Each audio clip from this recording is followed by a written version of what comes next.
ఆధునిక జలుబు పుండ్లు మరియు కొన్ని క్యాన్సర్లకు కారణమయ్యే అదే వైరస్లను నియాండర్తళ్లు కలిగి ఉండవచ్చు.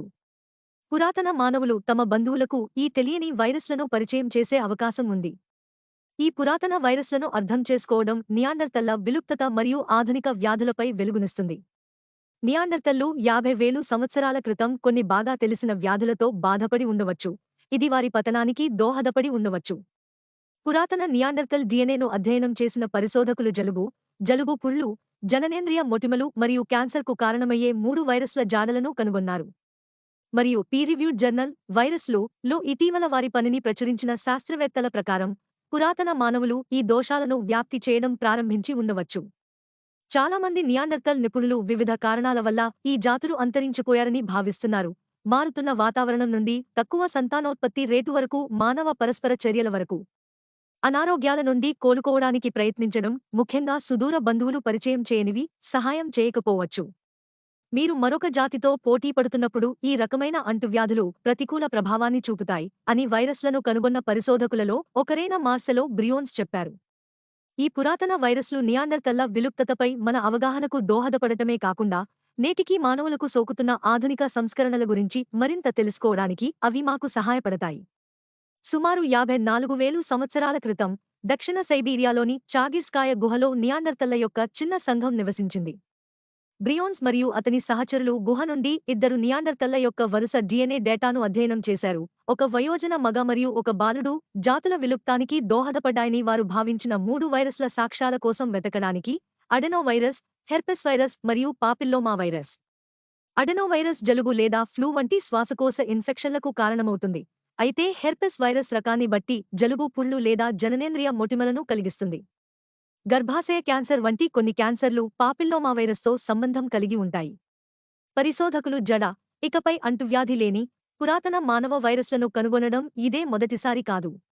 2021 అధ్యయనం సైబీరియా నుండి 31,600 సంవత్సరాల పురాతన మానవ దంతాలలో అడెనోవైరస్ యొక్క ఆవిష్కరణను నమోదు చేసింది. ఈ ఇటీవలి అధ్యయనంలో కనుగొనబడిన అడెనోవైరస్, హెర్పెస్ వైరస్ మరియు పాపిల్లోమా వైరస్ దాదాపు 50,000 సంవత్సరాల వయస్సు గలవి.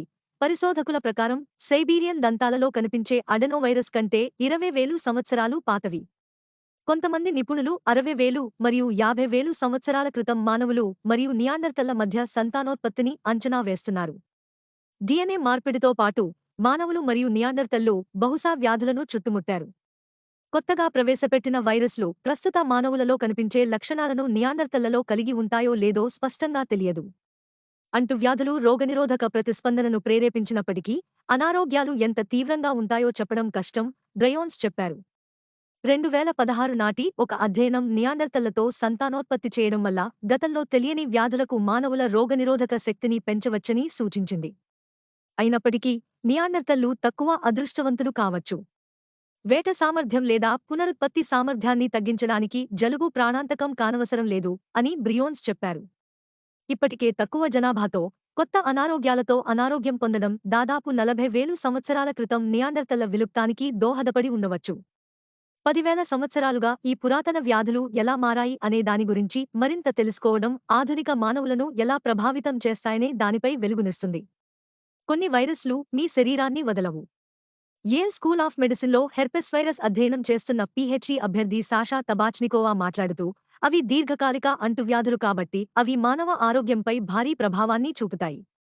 ఇటీవలి పరిశోధన ఎప్స్టీన్ బార్, ఒక రకమైన హెర్పెస్ వైరస్, ఉదాహరణకు మల్టిపుల్ స్క్లెరోసిస్తో ముడిపడి ఉంది. పేపర్లో పాలుపంచుకోని తబాచ్నికోవా, నియాండర్తళ్ల కాలం నుండి పురాతన వైరస్ ఎలా అభివృద్ధి చెందిందో అధ్యయనం చేసే అవకాశం గురించి ఉత్సాహంగా ఉంది. కాని ఆ రకమైన పరిశోధన ఒక మార్గం. పురాతన డిఎన్ఏ పనిచేయడం గమ్మత్తైనది. ఇది క్షీణిస్తుంది మరియు చిన్న ముక్కలుగా విరిగిపోతుంది. డిఎన్ఏ యొక్క క్రమం ఎంత పొడవుగా ఉంటే దానిని గుర్తించడం సులభం. క్రమం చాలా తక్కువగా ఉన్నప్పుడు మీరు వాటిని ప్రతిచోటా అన్ని రకాల జన్యువులలో కనుగొంటారు అని యేల్లోని జెనెటిక్స్ అసిస్టెంట్ ప్రొఫెసర్ డిఎండో మస్సిలానీ చెప్పారు. అది డేటాలో తప్పుడు వివరణలకు దారి తీస్తుంది. వైరస్లు ఇప్పటికే మనుషుల కంటే తక్కువ డిఎన్ఏ తంతువులను కలిగి ఉన్నాయి. అంటే పురాతన మానవ డిఎన్ఏను అధ్యయనం చేయడానికి ఉపయోగించే సాధనాలు వైరస్ల కోసం పని చేయకపోవచ్చు.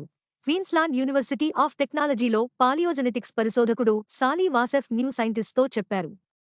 పురాతన డిఎన్ఏను పరిశోధకులు ఎలా అర్థం చేసుకుంటున్నారనే దానిపై మస్సిలానికి కూడా కొంత ఆందోళన ఉంది. వారు బహుశా మంచి ఆలోచన కలిగి ఉంటారు అని అతను చెప్పాడు. కానీ వారి ఫలితాలను బలోపేతం చేయడానికి వారి కొన్ని పద్ధతులను సర్దుబాటు చేయాలి.